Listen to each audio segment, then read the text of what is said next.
So I'm just passing through France and stopped off at the Merville battery, which is behind me. So during the Normandy landings in World War II, it was identified that the Germans had some big gun positions that could threaten the invasion force. So the British Parachute Regiment was tasked with coming here and destroying the guns that were in these big concrete bunkers.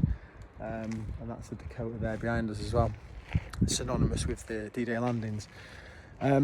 It's quite interesting though, because clearly the British and Allied men and women during the Second World War were prepared to do extraordinary acts, sacrifice so much in order to maintain freedom, defeat the Nazis.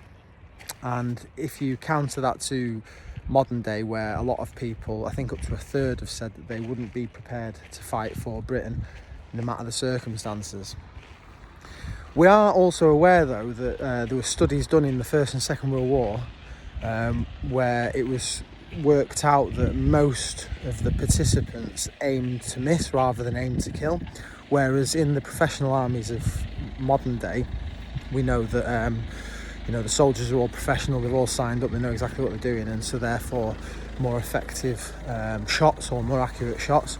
And so whilst we talk about how nowadays people just wouldn't be prepared to fight for the country, is that because of the access to social media, the fact that the young people can speak to different people from different parts of the world, and therefore aren't as sucked into the propaganda or the narrative?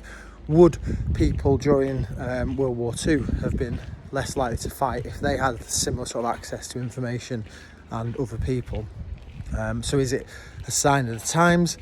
Is it the fact that people have had enough of fighting in wars which the elites cause, and it's usually the poor working class that end up having to fight them and die in them? So there's many different things to consider in this. Personally, I have experienced military service, and one of the things that I identified, and I can't compare it at all to the type of conflict that we're seeing behind us here, but one of the things I identified was that you could have an enemy, and in my case it might have been the Iraqis or the Taliban in Afghanistan. There might be ones and twos of guys firing at you 10 shots with an AK-47, and we would return fire with a massive weight of fire, anything at our disposal, and oftentimes not actually having a great impact apart from destroying some walls. And if I considered that compared to actually sitting down with an elder and discussing with him what we were trying to achieve, what they were trying to achieve, and sort of coming to a compromise, I personally found that more effective. And that's why I then decided to go and learn the Afghan language Pashto for 2 years. I studied the Islamic culture for about a year as well, so I could return back to Afghanistan as what was called a cultural advisor.